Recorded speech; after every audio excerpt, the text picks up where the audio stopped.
نحمد ونصلي على رسوله الكريم اما بعد فاعوذ باللہ من الشیطان الرجیم بسم اللہ الرحمن الرحیم اللہم الہمنی رشدی واعذنی من شر نفسی۔ اے اللہ مجھے میری سمجھ بوجھ الہام کر دے اور مجھے میرے نفس کی برائی سے بچا، آمین۔ رب اشرح لی صدری ویسر لی امری واحلل عقدۃ من لسانی یفقہوا قولی۔ آئیے سورہ مریم کا آغاز کرتے ہیں۔ آیت نمبر 1۔ بسم اللہ الرحمن الرحیم۔ کاف ہا یا عین صاد۔ قرآن مجید کی یہ واحد صورت ہے جس کے آغاز میں اکٹھے 5 حروف مقطعات ہیں۔ اگرچہ سورہ شورى کے شروع میں بھی 5 حروف مقطعات آئے ہیں، لیکن وہاں یہ 2 آیات میں ہے۔ پہلی آیت میں ہے حامیم یعنی 2 حروف، اور جبکہ دوسری آیت میں 3 حروف ہیں، عین سین قاف۔ بہرحال سورہ مریم کو اس لحاظ سے انفرادیت حاصل ہے کہ اس کے آغاز میں اکٹھے 5 حروف مقطعات آئے ہیں۔ جیسا کہ سورہ البقرہ کے شروع میں عرض کیا گیا تھا کہ مختلف صورتوں کے شروع میں جو حروف مقطعات آئے ہیں ان کا صحیح معنی صرف اللہ سبحانہ تعالیٰ ہی جانتے ہیں، اللہ تعالیٰ کے سوا کسی کو معلوم نہیں ہے۔ آیت نمبر 2۔ ذکر رحمت ربک عبدہ زکریا۔ یہ ذکر ہے آپ صلی اللہ علیہ وسلم کے رب کی رحمت کا جو اس نے اپنے بندے زکریا پہ کی۔ اس آیت کریمہ میں اللہ تعالیٰ نے اپنے بندے زکریا علیہ السلام پر اپنے فضل و کرم کا ذکر کیا ہے، جو بنی اسرائیل کے بہت ہی عظیم مرتبت نبی اور حضرت یحییٰ علیہ السلام کے والد تھے۔ صحیح بخاری میں ہے کہ وہ پیشے کے اعتبار سے نجار یا بڑھئی تھے، یعنی کارپینٹر تھے، اور اپنے ہاتھ کی کمائی کھاتے تھے۔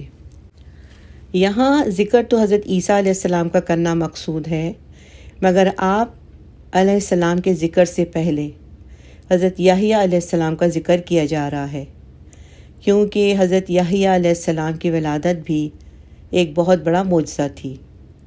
حضرت زکریا علیہ السلام بہت بوڑھے ہو چکے تھے اور کہتے ہیں کہ ان کی عمر بہت زیادہ تھی۔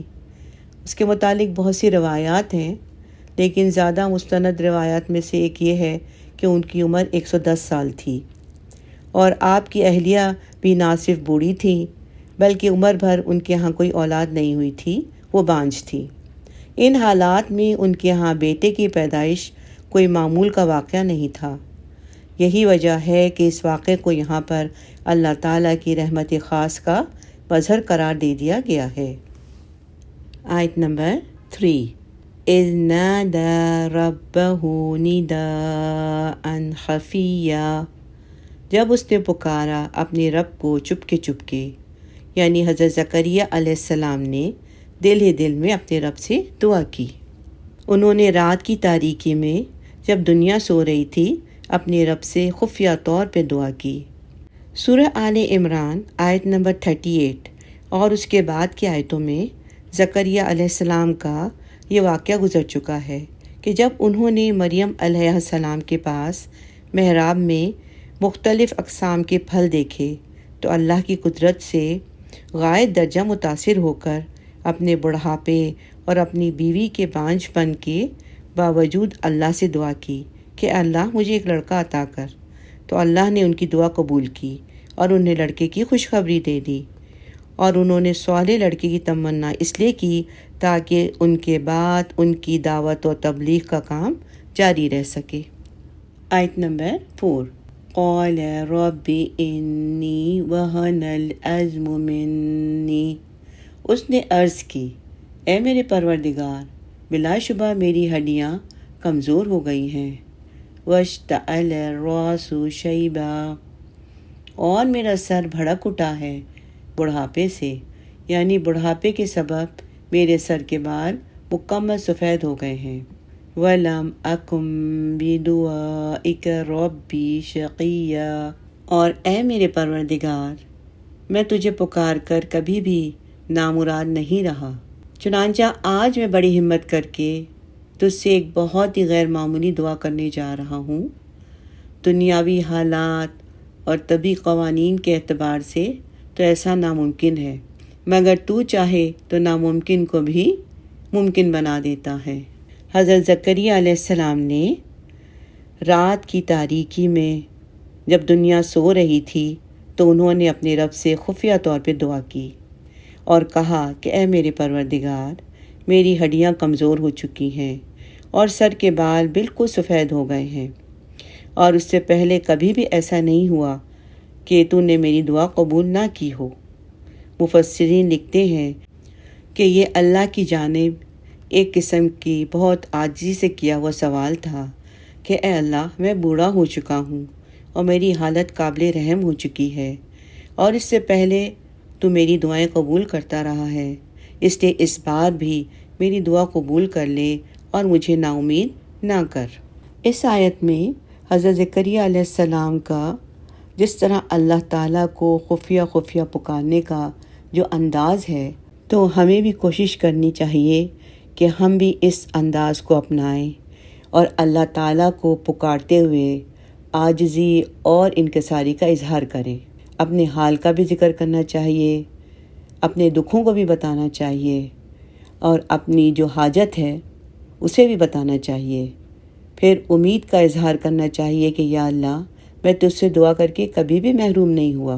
لیکن عام لوگوں کا حال تو یہ ہوتا ہے کہ جب ذرا دعائیں کر لیتے ہیں تو کہتے ہیں کہ اتنی دعائیں کیں لیکن میری سنی نہیں جاتی، پھر وہ دعائیں کرنا چھوڑ دیتے ہیں، جبکہ پیغمبروں کا معاملہ اس کے برعکس ہے۔ وہ دعا کر کے کہتے ہیں کہ ہم کبھی بھی محروم نہیں رہے اور ہمیں یقین ہے کہ دعائیں قبول ہوتی ہیں، آج نہیں تو کل ضرور ہوں گی، اور وہ کتنے پر امید ہوتے ہیں۔ ہماری زندگی میں جب بہت سی دعائیں قبول ہو جاتی ہیں تو ہم ان کو بھول جاتے ہیں، ان کا ذکر نہیں کرتے کہ اللہ نے اتنا کچھ دیا ہے اور جو مانگا وہ سب دیا تو آئندہ بھی دے گا۔ ہمیشہ مثبت سوچ رکھنی چاہیے۔ پازیٹیو سوچ ایک بہت بڑی نعمت ہے جو انسان کو بہت سے غموں اور فکروں سے نجات دلاتی ہے۔ دعا کا ایک ادب یہ ہے کہ انسان عاجزی اور انکساری اختیار کرے۔ انس بن مالک رضی اللہ تعالیٰ عنہ کہتے ہیں کہ رسول صلی اللہ علیہ وسلم جب کسی غزوہ پہ تشریف لے جاتے تو یوں دعا کرتے، اے اللہ، تو میرا بازو ہے، تو میرا مددگار ہے، تیری ہی دی ہوئی قوت کے ساتھ میں تدبیر کرتا ہوں، تیری ہی دی ہوئی طاقت کے ساتھ میں حملہ کرتا ہوں، تیری ہی مدد سے میں لڑائی کرتا ہوں۔ یعنی اللہ تعالیٰ کو اتنا قریب پاتے تھے کہ وہ اسی سے ساری باتیں کر رہے ہوتے تھے۔ تو دعا کے معاملے میں اللہ سبحانہ تعالیٰ کے ساتھ حسن ظن رکھنا چاہیے اور پوری یقین سے دعا کرنی چاہیے، کیونکہ اللہ سبحانہ تعالیٰ کے لیے کوئی بھی کام مشکل نہیں ہے اور ہمیں مشکل ہے۔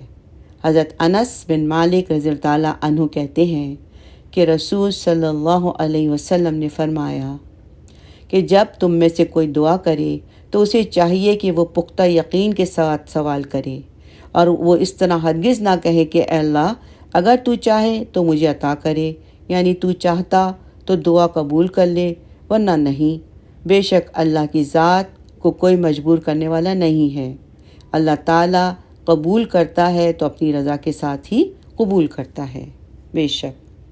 آیت نمبر 5، وَإِنِّي خِفْتُ الْمَوَالِيَ مِنْ وَرَائِي، اور میں اپنے بعد اپنے رشتہ داروں سے مطمئن نہیں ہوں، یعنی مجھے اپنے بعد اپنے رشتہ داروں میں کوئی ایسا شخص نظر نہیں آتا جو میرے بعد ہیکل سلیمانی کا متولی اور میرا جانشین بنے، یعنی دعوت اور تبلیغ کا کام وہ جاری رکھ سکے۔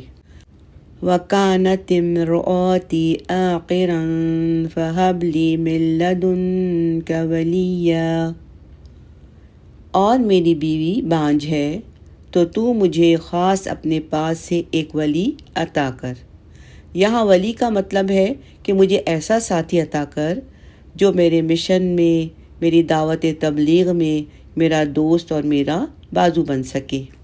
یہاں فرماتے ہیں کہ میری کوئی اولاد تو ہے نہیں، اور میرے پیچھے میرے چچا زاد بھائی اپنے علم اور تقوی کے اعتبار سے اس مقام پر نہیں ہیں کہ وہ میرے مشن کو آگے جاری رکھ سکیں، اس لیے مجھے ان سے اندیشہ ہے کہ وہ دین کی خدمت نہیں کر سکیں گے، لہٰذا مجھے ایسا بیٹا عطا فرما دیجئے جو میرے علم نبوت کا وارث ہو۔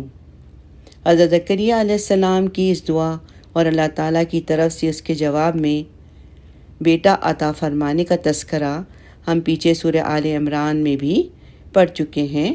یہ آیت نمبر 38 سے لے کے 40 تک اس کا ذکر آیا ہے۔ آیت نمبر 6، یرثنی ویرث من آل یعقوب، جو وارث ہو میرا اور آل یعقوب کا، یعنی مجھے ایک ایسے ساتھی کی ضرورت ہے جو میری دینی اور روحانی وراثت کو سنبھال سکے۔ اور میری وراثت کیا ہے؟ یہ تو آل یعقوب کی وراثت ہے۔ اس مقدس مشن کو آگے بڑھانے کے لیے مجھے ایک ایسا وارث عطا کر جو واقعی اس منصب کا اہل ہو۔ وَاجْعَلْهُ رَبِّي رَضِيًّا، اور اے میرے پروردگار اس کو بنائیے پسندیدہ، یعنی میرے بعد میری قوم کی باغ دوڑ میرے رشتہ داروں کے ہاتھ آئے گی، اور وہ اس لائق نہیں ہے کہ ان پہ بھروسہ کیا جائے۔ ان میں کوئی ایسا نہیں جو دعوت تبلیغ کا کام جاری رکھ سکے۔ مجھے ڈر ہے کہ وہ لوگ میری دعوت اللہ کے کام کو نقصان پہنچائیں گے، اور میری بیوی جوانی کے زمانے سے ہی بانجھ ہے، اس لیے تو محض اپنے فضل و کرم سے مجھے ایک ایسا لڑکا عطا کر جو علم و نبوت اور دعوت و تبلیغ کے کاموں میں میرا اور خاندان یعقوب کے دیگر انبیاء کا وارث بنے، اور میرے رب تو اسے بلند اخلاق و کردار والا بنا، اور تو اسے سب کا پسندیدہ اور محبوب بنا۔ یہ حضرت زکریا علیہ السلام کی دعا تھی جو انہوں نے اپنے رب سے کی تھی۔ یہاں میراث پانے سے مطلب ہے کہ حضرت زکریا علیہ السلام کا مطلب مال اور دولت کی میراث نہیں تھا، بلکہ علوم نبوت کی میراث پانا مراد تھا، کیونکہ حضرت یعقوب علیہ السلام کی اولاد سے مالی وراثت پانے کا تو سوال ہی پیدا نہیں ہوتا۔ انبیاء علیہم السلام اس سے بہت پاک ہیں، ان کا مرتبہ اس سے بہت زیادہ بلند ہے کہ وہ اس لیے اولاد مانگے کہ اور اگر اولاد نہ ہوئی تو میرا ورثہ دور کے رشتہ داروں میں چلا جائے گا۔ حضرت زکریا علیہ السلام جو عمر بھر بڑھئی کا کام کر کے اپنا پیٹ اپنے ہاتھ کے کام سے پالتے رہے، ان کے پاس ایسی کون سی بڑی رقم تھی کہ جس کے ورثے کے لیے اس قدر پس و پیش ہونا تھا کہ کہیں یہ دولت ہاتھ سے نکل نہ جائے۔ انبیاء کرام تو یوں بھی ساری دنیا سے زیادہ مال سے بے رغبت اور دنیا کے زاہد ہوتے ہیں۔ حدیث ہے کہ نبی کریم صلی اللہ علیہ وسلم نے فرمایا کہ ہمارا ورثہ نہیں بٹتا، جو کچھ ہم چھوڑیں وہ سب صدقہ ہے۔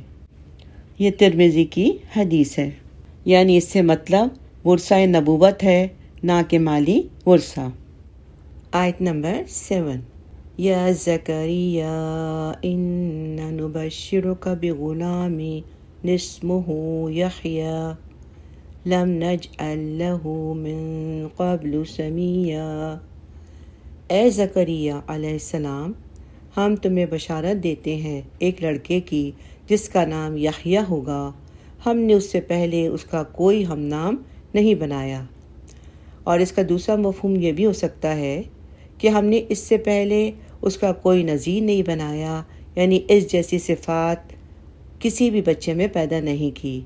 اللہ تعالیٰ نے حضرت زکریا علیہ السلام کی دعا قبول فرما لی اور کہا، اے زکریا، ہم آپ کو ایک لڑکے کی خوشخبری دیتے ہیں جس کا نام یحییٰ ہوگا، اور جس کی مثال نہیں ملے گی، اور اس جیسی شکل کا ہم نے اس سے پہلے کبھی پیدا نہیں کیا۔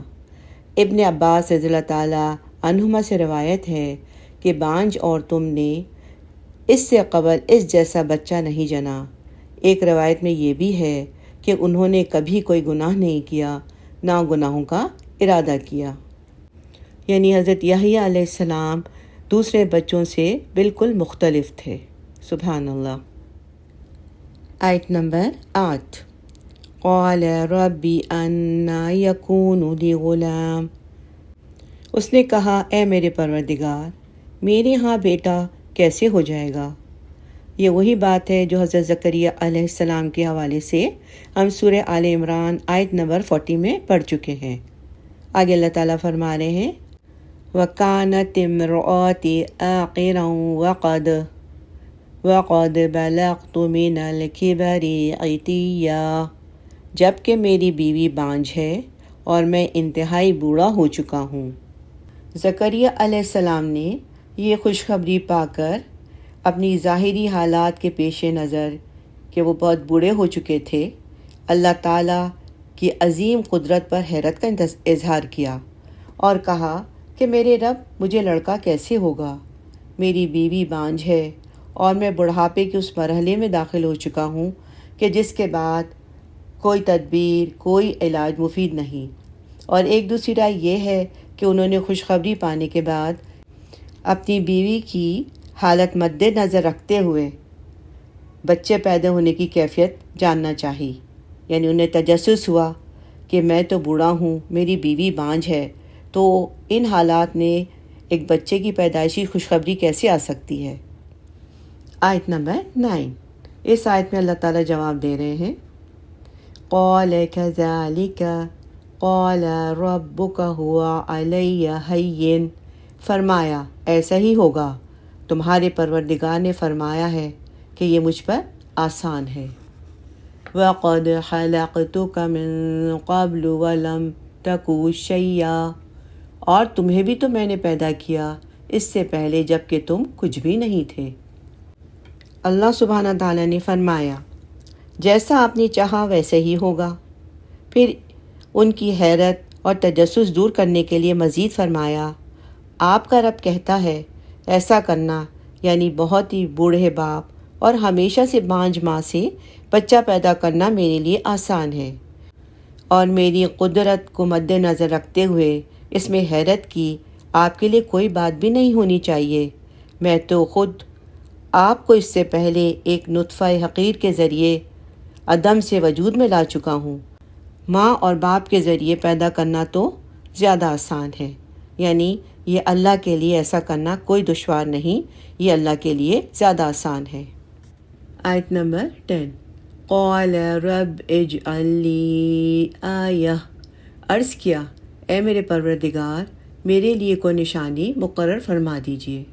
قال آیتک الا تکلم الناس ثلاث لیال سویا۔ فرمایا تمہارے لیے نشانی یہ ہے کہ تم گفتگو نہیں کر سکو گے لوگوں سے 3 راتیں متواتر۔ زکریا علیہ السلام نے کہا میرے رب مجھے کوئی نشانی بتا دیجیے تاکہ جان سکوں کہ واقعی حمل قرار پا گیا ہے اور میرے دل کو مزید اطمینان حاصل ہو۔ شوکانی لکھتے ہیں کہ اس سوال سے مقصود یہ تھا کہ جب حمل قرار پا جائے تو انہیں پتہ چل جائے، اس لیے کہ بشارت دیتے وقت اس کا کوئی معین وقت نہیں بتایا گیا تھا۔ ابن الانباری کہتے ہیں کہ خوشخبری سن کر ان کے دل میں یہ خواہش پیدا ہوئی کہ اب جلد ہی ان کے گھر بیٹا مولود ہو، اسی لیے انہوں نے چاہا کہ اللہ کی جانب سے ان پر جو احسان ہونے والا ہے اس کی کوئی فوری نشانی بتا دی جائے۔ اللہ تعالیٰ نے فرمایا آپ کے لیے نشانی یہ ہوگی کہ زبان اور جسم کے بالکل سالم ہونے کے باوجود 3 دن اور 3 رات کسی سے بات نہیں کر سکیں گے۔ یہاں اس آیت میں 3 رات کا ذکر آیا ہے، لیکن سورہ آل عمران آیت 41 میں 3 دن کا بھی ذکر آیا ہے، تو اس لیے مراد 3 دن اور 3 رات۔ سورہ آل عمران آیت 41 میں اس طرح بیان کیا گیا ہے، یعنی آپ علیہ السلام 3 دن تک لوگوں سے گفتگو نہیں کر سکیں گے مگر اشاروں کنایوں میں۔ آیت نمبر 11 فخرج على قومه من المحراب، پھر وہ حجرے سے نکل کر اپنی قوم کی طرف آئے، یعنی حضرت زکریا علیہ السلام اپنی عبادات، راز و نیاز اور مناجات کے بعد اپنے حجرے سے نکل کر اپنی قوم کے لوگوں کی طرف آئے۔ فَأَوْحَىٰ إِلَيْهِمْ أَن سَبِّحُوا بُكْرَةً وَعَشِيًّا، اور انہیں اشارے سے کہا کہ تم لوگ تسبیح بیان کرو صبح و شام۔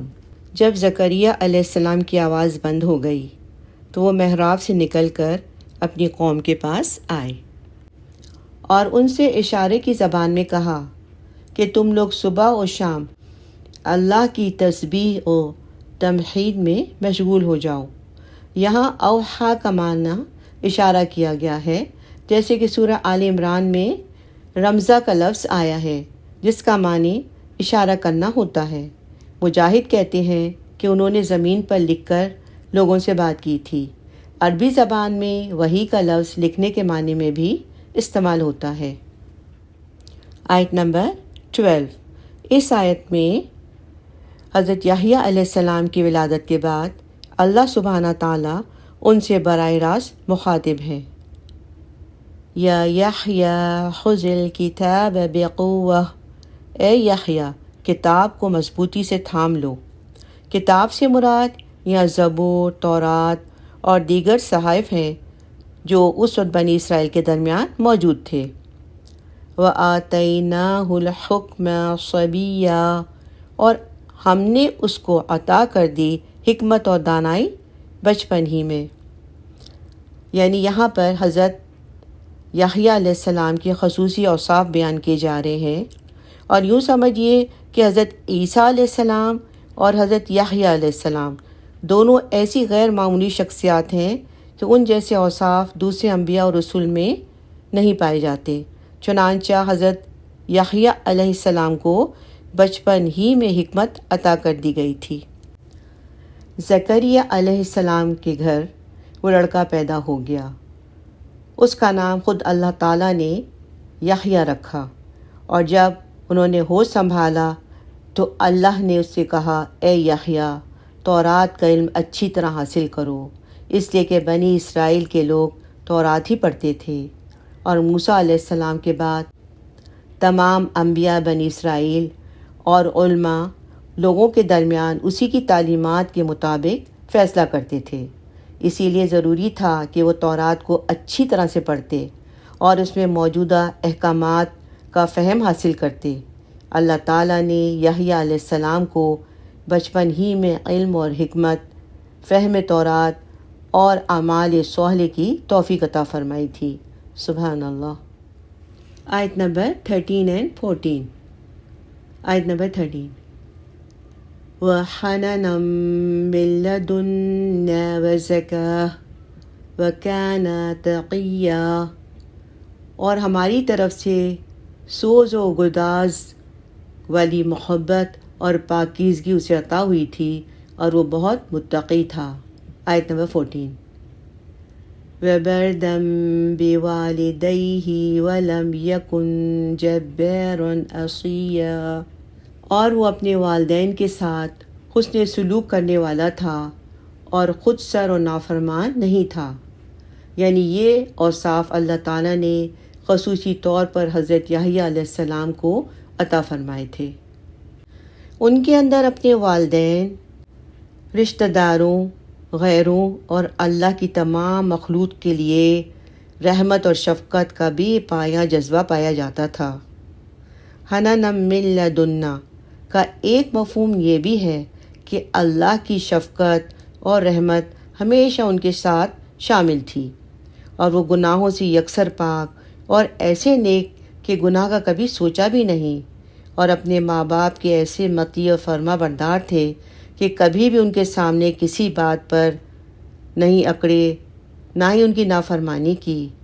عصیہ کا ایک مفہوم یہ بھی ہے کہ وہ اپنے رب کے نافرمان بندے نہیں تھے۔ سبحان اللہ۔ اللہ سبحانہ تعالیٰ نے انہیں کم عمری میں ہی فہم و علم، قوت اور عزم، دانائی اور حلم عطا کیا۔ وہ نیکیوں کی طرف جھکنے والے اور نیکیوں کی طرف دوڑنے والے تھے، اور کوشش اور خلوص کے ساتھ اللہ کی عبادت اور مخلوق کی خدمت میں لگ گئے تھے۔ بچے آپ علیہ السلام سے کھیلنے کو کہتے، مگر یہ جواب پاتے تھے کہ ہم کھیل کے لیے نہیں پیدا کیے گئے ہیں۔ حضرت یحییٰ علیہ السلام کا وجود حضرت زکریا علیہ السلام کے لیے اللہ کی رحمت کا کرشمہ تھا۔ آیت نمبر 15 وَالسَّلَامٌ عَلَيْهِ يَوْمَ وُلِدَ وَيَوْمَ يَمُوتُ وَيَوْمَ يُبْعَثُ حَيًّا، اور اللہ کی سلامتی ان کے شامل حال رہی جس دن وہ پیدا ہوئے، اور اس دن بھی رہے گی جب وہ وفات پائیں گے، اور جس دن زندہ اٹھائے جائیں گے۔ اور اللہ تعالیٰ نے انہیں تمام آفات اور ہر قسم کی پریشانی سے امن اور سلامتی کی خبر دے دی، اور ان کے لیے سلام اور تحیہ بھیج دیا۔ جس دن وہ پیدا ہوئے اس دن شیطان کے چونکا لگانے سے امان میں رہے، اور جب وفات پائی تو قبر کے فتنوں سے محفوظ رہے، اور جب دوبارہ اٹھائے جائیں گے تو انہیں کوئی گھبراہٹ لاحق نہیں ہوگی۔ یہ اللہ تعالیٰ کا یحییٰ علیہ السلام پر انعام خاص اور انتہائی عنایت تھی کہ ان تینوں حالتوں میں انہیں اللہ کا امن اور امان حاصل رہا۔ جب آدمی شدید پریشانی اور وحشت محسوس کرتا ہے اور ضرورت محسوس کرتا ہے کہ کوئی اس کے ساتھ ہو، یہ یاد رکھیے کہ یہ 3 مواقع بڑی وحشت کے مواقع ہوتے ہیں۔ دعا ہے کہ اللہ سبحانہ تعالیٰ ان موقعوں پر ہم سب پر اپنی رحمت، کرم اور فضل فرمائے، آمین یا رب العالمین۔ یہاں اس رکوع کا اختتام ہوا۔ بارک اللہ لی ولکم فی القرآن العظیم، ربنا تقبل منا انک انت السمیع العلیم وتب علینا انک انت التواب الرحیم، آمین یا رب العالمین، آمین یا رب العالمین۔ السلام علیکم ورحمۃ اللہ وبرکاتہ۔